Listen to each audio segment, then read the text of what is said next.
Hello students, welcome back. और आज की इस वीडियो में हम एक बहुत ही इंपॉर्टेंट टॉपिक लेकर आए हैं, photo electric effect. Photo electric effect के सवाल आपको जेईई मेंस में, नीट में और बोर्ड एग्जाम्स में अक्सर मिलते हैं। तो ये काफ़ी इंपॉर्टेंट टॉपिक है, इसलिए इस टॉपिक को हम पूरे डिटेल में इन डेप्थ जाएंगे और इसकी एक एक जो छोटी छोटी बात है इसको बहुत अच्छे से समझने की कोशिश करेंगे। चलिए इस वीडियो को शुरू करते हैं। तो शुरुआत इसकी डेफिनेशन से शुरू होगी कि फोटो इलेक्ट्रिक इफेक्ट से आप क्या समझते हैं।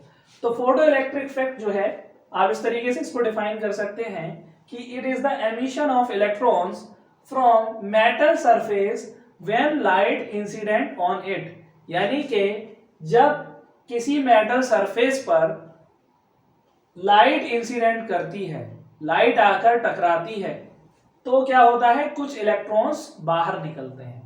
इस बाहर निकलने की प्रोसेस को या फिनोमेना को ही हम फोटो इलेक्ट्रिक इफेक्ट कहते हैं। ठीक है, अब इसमें देखिए एक एक वर्ड को आप समझना है। एमिशन ऑफ इलेक्ट्रॉन, पहला वर्ड है इसमें एमिशन ऑफ इलेक्ट्रॉन्स, यानी इलेक्ट्रॉन्स का बाहर निकलना। दूसरा इंपॉर्टेंट वर्ड है इसमें मेटल सरफेस। तीसरा इंपॉर्टेंट वर्ड है इसमें लाइट इंसिडेंट। ठीक है, इसको हम पूरा डिटेल में समझेंगे। ओके, सबसे पहले हम समझते हैं एमिशन ऑफ इलेक्ट्रॉन्स क्या होता है। एमिशन ऑफ इलेक्ट्रॉन्स किसे कहते हैं। ठीक है,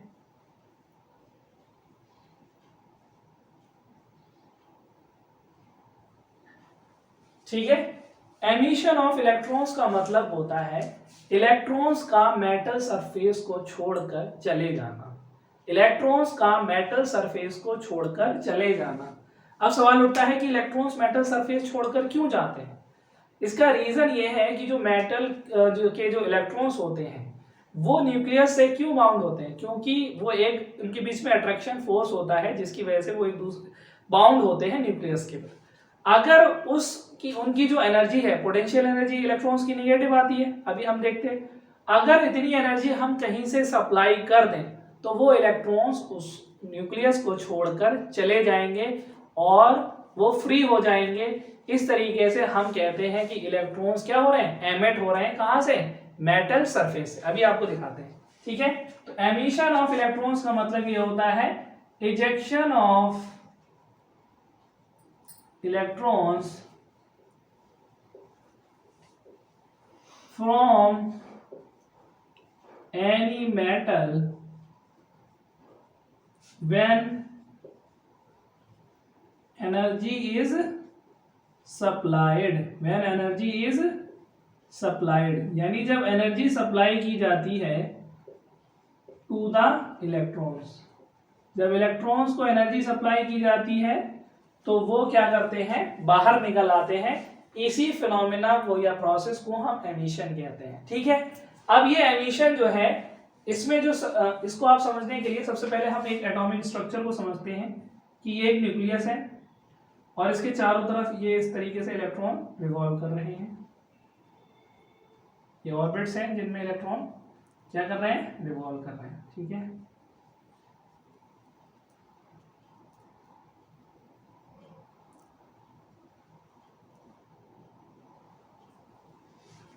मान लीजिए एक इलेक्ट्रॉन है और इसकी रेडियस है r और ये न्यूक्लियस है, इसके न्यूक्लियस पे जो चार्ज है वो Ze है। तो इसकी जो पोटेंशियल एनर्जी आती है इलेक्ट्रॉन की, वो आती है kZe² upon r and that is negative.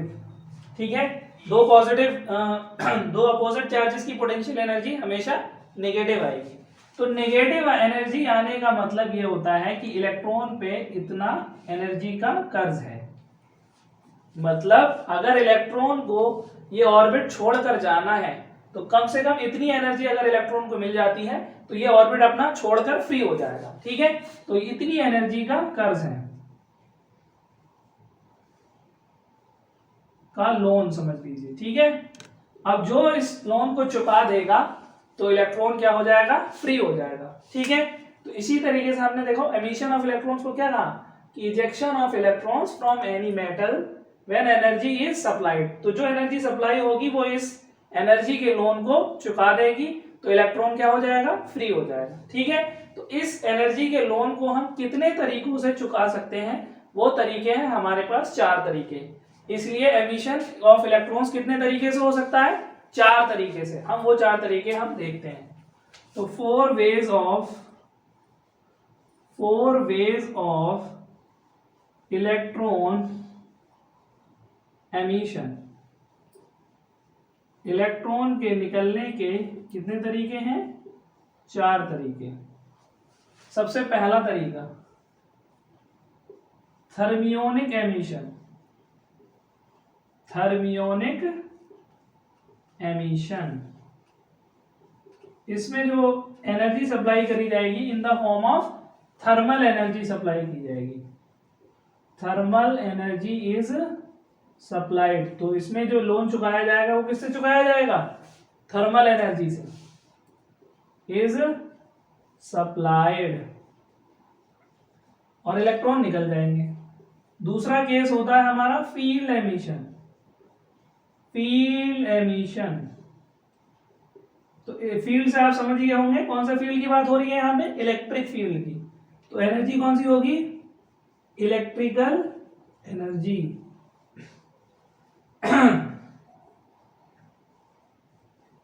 यहां हम सप्लाई करेंगे कौन सी energy? Electrical energy. Third case होता है हमारा फोटो इलेक्ट्रिक एमिशन, जो कि हमारा टॉपिक है, फोटो इलेक्ट्रिक एमिशन। तो फोटो इलेक्ट्रिक एमिशन में हम कौन सी एनर्जी सप्लाई करेंगे? Light energy. Light energy is supplied. इसमें कौन सी एनर्जी सप्लाई होगी? Light energy. और इसके बाद होता है हमारा चौथा सेकेंडरी एमिशन। सेकेंडरी एमिशन, इसमें हम किसी फास्ट मूविंग सब एटॉमिक पार्टिकल्स को मेटल की सरफेस पे टकरा देते हैं।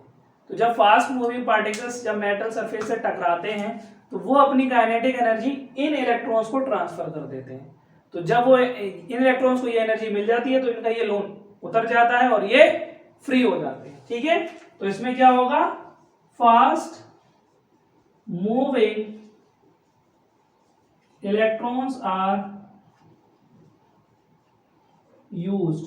ठीक है, तो फास्ट मूविंग इलेक्ट्रॉन्स का ही इसमें इस्तेमाल होगा। ठीक है, तो ये हो गया हमारा 4 तरीके का इलेक्ट्रॉन एमिशन। इसके बाद हम जाएंगे अब मेटल सरफेस के ऊपर। ठीक है, तब तक मैं इसको रब कर देता हूं। ठीक है, नेक्स्ट इंपॉर्टेंट टर्म इसमें जो इसकी डेफिनेशन में है वो है मेटल सरफेस। तो सवाल उठता है कि मेटल सरफेस ही क्यों? तो आप बचपन से एक चीज पढ़ते आ रहे होंगे कि metals has large number of free electrons. Metals has large number of free electrons. अब उसका देखिए यूज, देखिए आपको समझ में आएगा। मान लीजिए ये कोई एक मेटल सरफेस है। ठीक है,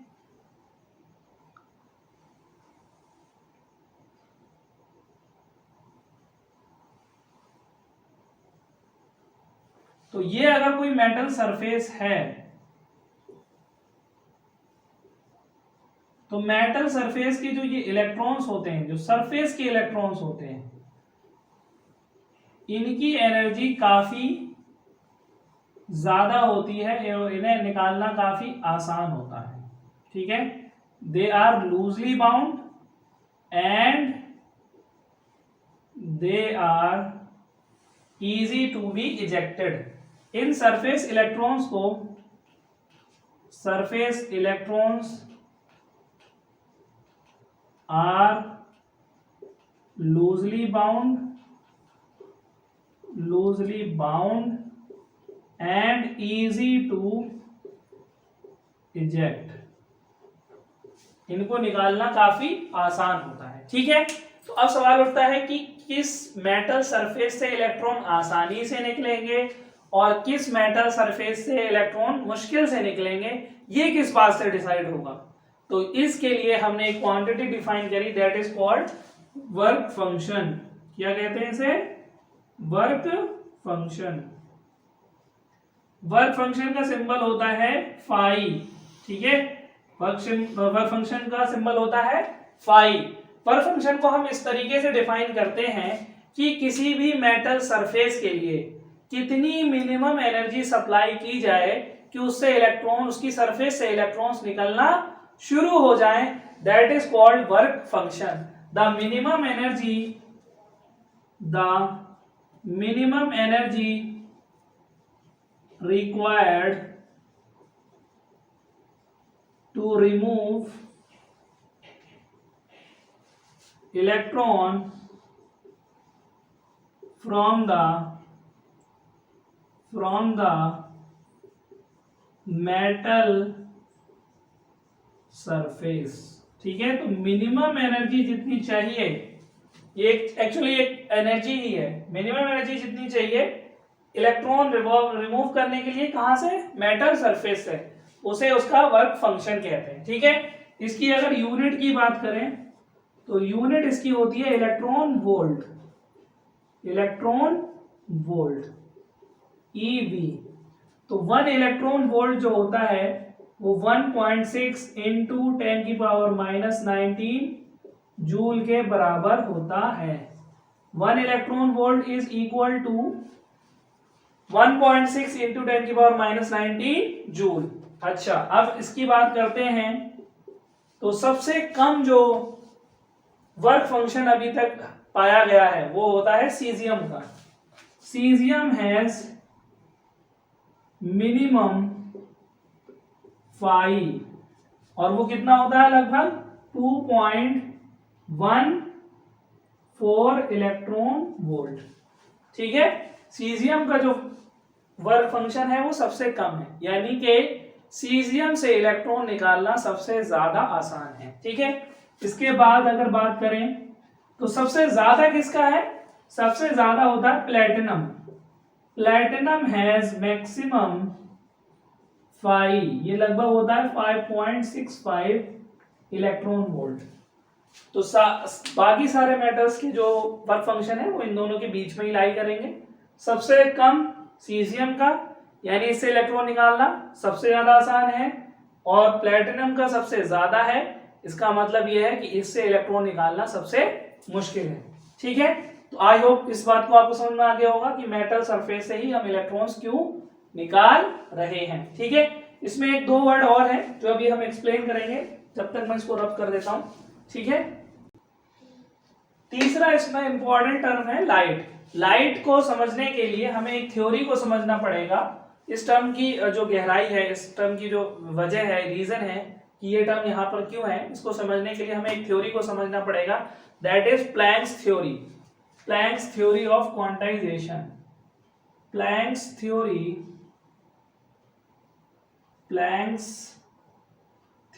ऑफ क्वांटाइजेशन ऑफ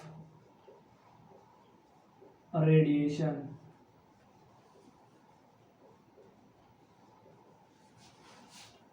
और लाइट भी कह सकते हो। ठीक है,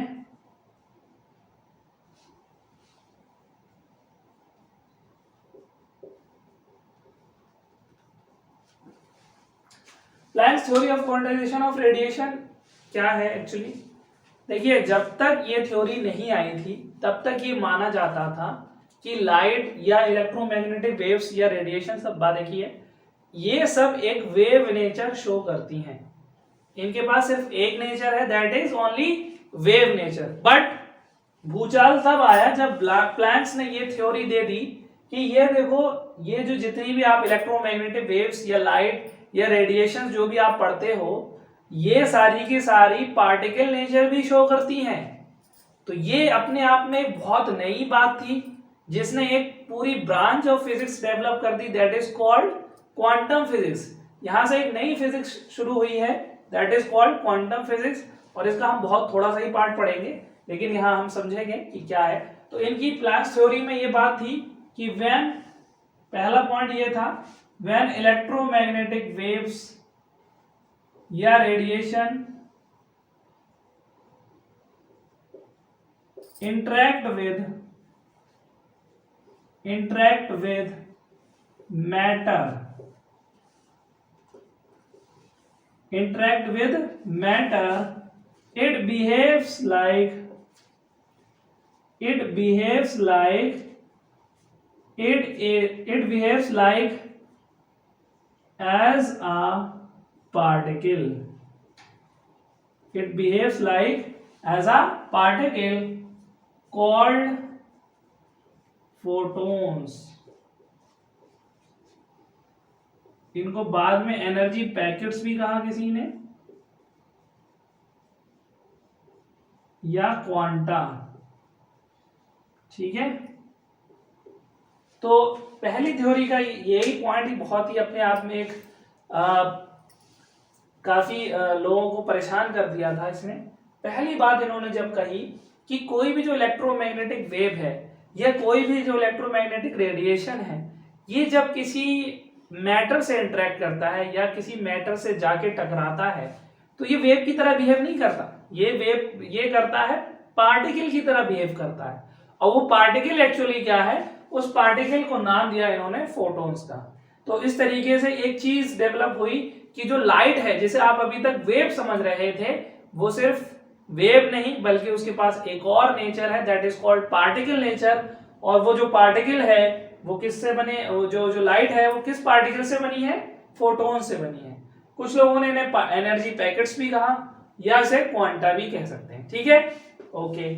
आज आप इस फोटोन के बारे में अगर हम कुछ बातें कर लें तो एनर्जी, इन्होंने ये भी कहा कि जो एक फोटोन की एनर्जी है वो फिक्स है। फोटोन की एनर्जी फिक्स है, फोटोन का मोमेंटम फिक्स है और फोटोन की स्पीड भी फिक्स है। तीन चीजें इन्होंने फिक्स कर दी। फिक्स करने को ही हम क्वांटाइजेशन कहते हैं। ठीक है, तो इन्होंने कहा कि energy of a photon is fixed. Energy of a photon is fixed या quantized and that is equal to, वो कितनी है, h into F. h into F. अब इसमें h क्या है, h is called Planck's constant. h is called Planck's constant और इसकी वैल्यू होती है 6.62 इंटू 10⁻³ जूल सेकेंड। और f कहते हैं frequency of the radiation, frequency of the electromagnetic wave या रेडिएशन। ठीक है, जिसका हम पार्टिकल नेचर डिस्कस कर रहे हैं, उसकी फ्रीक्वेंसी कितनी है। तो उस वेव की या उस रेडिएशन की जो फोटोन की एनर्जी होगी that will be equal to HF। Okay, तो एनर्जी फिक्स हो गई।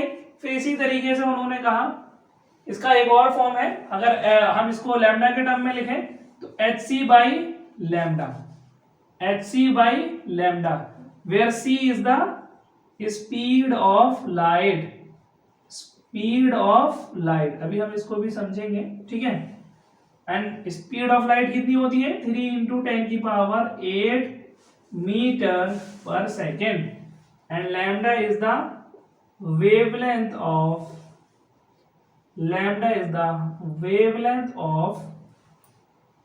ऑफ इलेक्ट्रोमैग्नेटिक रेडिएशन या इलेक्ट्रोमैग्नेटिक वेव। ठीक है, आप समझ सकते हैं कि एनर्जी ऑफ फोटोन कितनी है, एक फोटोन की एनर्जी कितनी है, वो hc बाई लैम्डा भी कह सकते हो आप उसको, या hf कह सकते हो, सिंबल f भी यूज करते हैं कुछ लोग न्यू भी यूज करते हैं, दोनों ठीक है। ठीक है, इसके आगे हम इसको अभी मिटा देते हैं, रब कर देते हैं। तो आपने देखा कि एनर्जी ऑफ फोटोन होती है वो hf होती है, फ्रीक्वेंसी पे डिपेंड करती है। फ्रीक्वेंसी जितनी आप बढ़ाते जाओगे फोटोन की एनर्जी बढ़ती चली जाएगी। और hc बाई लैम्डा से अगर आप देखेंगे तो लैम्डा को अगर आप बढ़ाओगे तो जो एनर्जी ऑफ फोटोन है वो घटती चली जाएगी। यानी लैम्डा जितना कम होगा फोटोन की एनर्जी उतनी ज्यादा होगी, और लैम्डा जितना ज्यादा होगा फोटोन की एनर्जी उतनी कम होगी। ठीक है, अब बात कर लेते हैं फोटो इलेक्ट्रिक इफेक्ट। अब हम इस पोजीशन पर पहुंच चुके हैं कि हम फोटो इलेक्ट्रिक इफेक्ट को हम समझ सकते हैं। तो देखिए, ये एक मेटल सरफेस है। इस मेटल सरफेस पर जब हम लाइट को इंसिडेंट कराएंगे, कोई भी लाइट है जिसकी फ्रीक्वेंसी f है, और अगर फ्रीक्वेंसी f है तो उसकी एनर्जी हो जाएगी hf।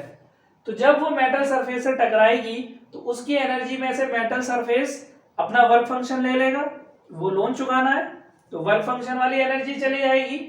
फिर जितनी एनर्जी बचेगी उस एनर्जी के साथ इलेक्ट्रॉन बाहर निकलेंगे, that will be the kinetic energy of the electrons. तो इस तरीके से हम कह सकते हैं कि जो लाइट की एनर्जी है, जब लाइट मेटल सरफेस पे आकर टकराती है तो उसकी जो एनर्जी है वो दो जगह यूज होती है, एक तो वर्क फंक्शन में और दूसरा काइनेटिक एनर्जी प्रोवाइड करने में, किसको, इलेक्ट्रॉन्स को। ठीक है, अच्छा तो अगर इसकी इक्वेशन लिखी जाए, equation of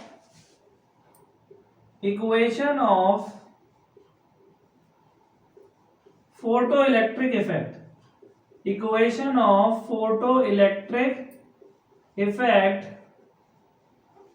photo electric effect की अगर इक्वेशन लिखी जाए तो आप देख सकते हैं कि supply is equal to sum of expenditure, जितना खर्च हो गया भाई, जितनी की आपने सप्लाई करी थी और खर्च को जोड़ दो, इक्वल होना चाहिए law of conservation of energy से।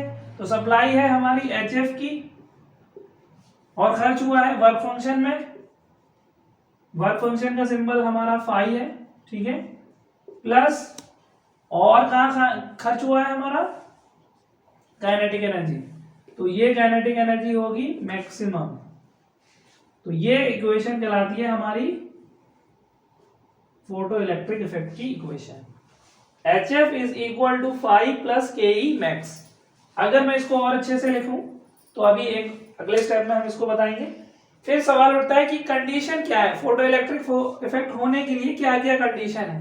तो पहली कंडीशन तो यही है कि जो इंसिडेंट लाइट है उसकी फ्रीक्वेंसी हमेशा थ्रेशोल्ड फ्रीक्वेंसी से ज्यादा होनी चाहिए। अब आपके दिमाग में सवाल उठेगा कि थ्रेशोल्ड फ्रीक्वेंसी किसे कहते हैं। तो थ्रेशोल्ड फ्रीक्वेंसी का मतलब होता है मिनिमम फ्रीक्वेंसी ऑफ लाइट जिस पर इलेक्ट्रॉन का एमिशन शुरू होगा, उससे कम पे इलेक्ट्रॉन का एमिशन शुरू नहीं होगा, that is called threshold frequency, या इसको क्रिटिकल फ्रीक्वेंसी भी कहते हैं। Minimum frequency eight which electron emission starts is called threshold frequency. तो यहां से आपको पहली कंडीशन मिल गई कि फ्रीक्वेंसी जो इंसिडेंट लाइट की फ्रीक्वेंसी है वो थ्रेशोल्ड फ्रीक्वेंसी से ज्यादा होना चाहिए। दूसरी कंडीशन ये है कि जो वेवलेंथ है इंसिडेंट लाइट की वो थ्रेशोल्ड वेवलेंथ से कम होना चाहिए। कंडीशन दोनों एक ही चीज से है, मगर घुमा के सवाल पूछ सकता है। पहला सवाल यहां से पूछ सकता है कि फोटो इलेक्ट्रिक इफेक्ट होने के लिए कंडीशन क्या है, तो थ्रेशोल्ड फ्रीक्वेंसी से ज्यादा होना चाहिए फ्रीक्वेंसी इंसिडेंट लाइट की, और दूसरी कंडीशन है कि थ्रेशोल्ड वेवलेंथ से फ्रीक्वेंसी कम होनी चाहिए, वो वेवलेंथ कम होनी चाहिए। ठीक, अच्छा अब बात करते हैं थ्रेशोल्ड फ्रीक्वेंसी कैसे निकालें। तो थ्रेशोल्ड फ्रीक्वेंसी आप वर्क फंक्शन से निकाल सकते हो। आप सिंपली वर्क फंक्शन को h से डिवाइड कर देंगे तो थ्रेशोल्ड फ्रीक्वेंसी निकल जाएगी। और अगर थ्रेशोल्ड फ्रीक्वेंसी दे रखी है तो आप वर्क फंक्शन निकाल सकते हो, phi is equal to HF nought. तो इसीलिए फाई को अगर मैं यहां सब्स्टिट्यूट करूं तो HF is equal to HF nought plus KE max लिख सकता हूं, और KE max is equal to HF minus HF nought लिख सकता हूं। तो ये हो गई हमारी इलेक्ट्रॉन की काइनेटिक एनर्जी की इक्वेशन। ठीक है, तो आप यहां से देख सकते हो कि kinetic energy of electron is a linear function of frequency of incident light. Incident light की आप फ्रीक्वेंसी को बढ़ाओगे तो काइनेटिक एनर्जी इलेक्ट्रॉन्स की बढ़ती चली जाएगी। अगर मैं इसको कंपेयर करूं स्ट्रेट लाइन इक्वेशन से y is equal to mx plus c से, तो आप देखिए इसका जब मैं इसको ग्राफ पे प्लॉट करूंगा तो अगर इसको कंपेयर करें तो y एक्सिस पर हमारा KE मैक्स आएगा,